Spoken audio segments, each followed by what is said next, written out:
Hey, it's Jeremy from Jeremy.net. So back to layouts of Morningstar, issue 6. So as I'm looking at these layouts, all I can think about now is my recent conversion to trying to use a lot more reference, using figurative reference, and try and keep figures in proportion as I'm drawing my layouts, because it ends up having the final page just feel a little bit more tighter, just adding a little bit more reference, and the struggles I've had with balancing reference versus speed, because until I get better at taking reference and using reference, it does slow down the process a lot. This is one of the things that I realized. There's an old expression in comics that first you get good, then you get fast, then you get good and fast. And I think it's not just true of the drawing aspect, I think it's true of any particular aspect of the creative process. And I would include reference in that, because I think that there probably will be a point where if I stick with using it often enough, long enough, where if I stick with using reference consistently in my comics, I will get better at using it convincingly. I will get faster at doing it. And there's parallels between that and brush inking, where I continued trying to learn how to ink with a brush for years until one day I sort of had a light bulb moment where I figured out I was just using brushes that were too big, and that was sort of the starting point. And also just really thinking about drawing, learning how to really think of it as a drawing as opposed to a process in which I'm embellishing a drawing, and really learning how to draw with a brush. Which, that's where my whole thing about doing my layouts with a brush came from, was me getting comfortable with that. But I'm rambling a little bit. One of the things that I was thinking about is that this addition of using reference now, over time as I get better at it, it's also going to change how I do my layouts, because the process I've done here, as you can see, I jumped around the page a lot. Like, I barely sort of indicated the basic head shape or silhouette of a figure, or almost just a stick figure. And my goal is on most pages is to try and block in all of just those general things before I go in and start adding a lot of detail. Like in the center panel, I added a little bit more detail because I didn't feel like you could really understand what was happening in it until I added as much of the detail as I did. I needed to refine it a little bit more. But my goal is almost to treat the entire page like a gesture drawing. If I can, in stick figures, convey a sense of story and action, and if I look at it and it works for me, then I can go in and start adding the detail.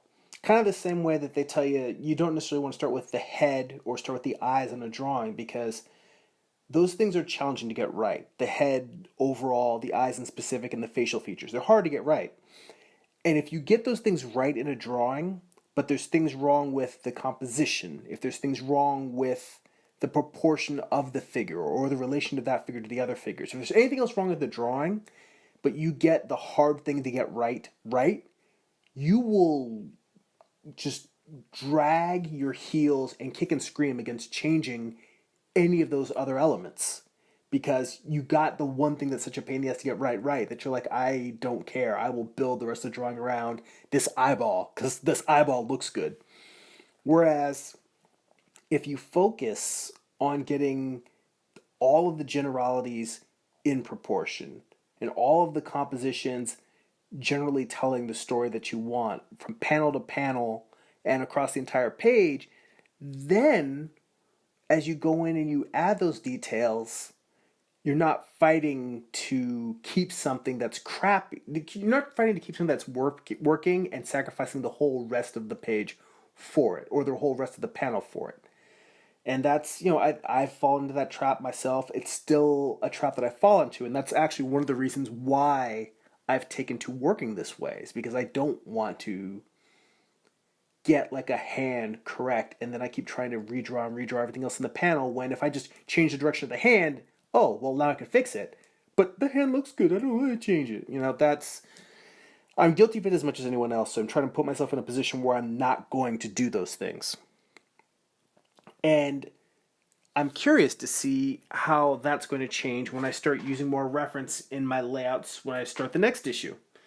Because I can already tell you that instinctually, looking at the way this page was, I'm going to want to finish all of a particular panel at one time before I move on to the next, simply for the reason that if I've got all of my photo reference on my phone or on an iPad or laid out in front of me, I'm going to want to sit there, lay out the reference for that panel, draw that panel, be done with it, and then pull out the reference for the next one. I'm not going to want to have all of my reference spread out at once. I have to be shuffling from this one to that one, and that one to this one, and this one to that one, because I feel like the time spent shuffling from one piece of reference to another is like wasted time. Like I should just have the reference queued up in the sequence I'm going to need it, pull it out, use it, draw the thing, and move on. That's counterintuitive to the way that I've been laying out my comics right now. And I'm already thinking about how I'm going to resolve that issue. And I'm probably going to just do what I always do, which is try both of the ways and see what happens. I mean, who knows? I may try doing it the way that I've been doing it and just go like do all of the page very lightly, and maybe flipping around from reference to reference won't be as much of a drag as I think it'll be. And I can just have it all laying out there and do the whole page in a light pass, and then go back and add a more detailed pass and go through the reference again, then do a more detailed pass and go through the reference again, then flip my vellum over and do corrections and look at the reference again. Who knows? I may try all of that, and it may not slow me down any more than using more reference already would. Or, and actually it's not an even or, because what I'm going to do is I'm definitely going to try both processes and see how it works. But the other process is sit down, work on panel one, use my reference, take it all the way as far to completion as I would do for a layout for my rough pencils, and then move on to the next panel, and so on and so forth. So I'll probably try both sequences and see what happens. And I always leave open the possibility that I might try doing one way or the other way, and in that process I discover a third way. It's like that old Yogi Berra saying where he says, whenever I see a fork in the road, I take it. More often than not, I find the best answers that you get to creative problems are the ones that you didn't know that was the solution. You start with one approach and you try it, you try another approach, and then that's where the magic of art happens, is when something you didn't necessarily anticipate and you didn't plan for occurs to you, or you find a way to combine the two different methods you had. Or it may be something where I'll be working on it and I'll be posting my stuff online as I go, and I get tips from you guys watching the videos all the time. And I am definitely not above taking art advice from a viewer. Anybody that gives me a good idea, that's the expression that I've heard people talk about when they're writing in Hollywood, is the best idea in the room wins. So if somebody gives me a tip and I try it and it works, then all I can say is thank you. So good ideas come from everywhere.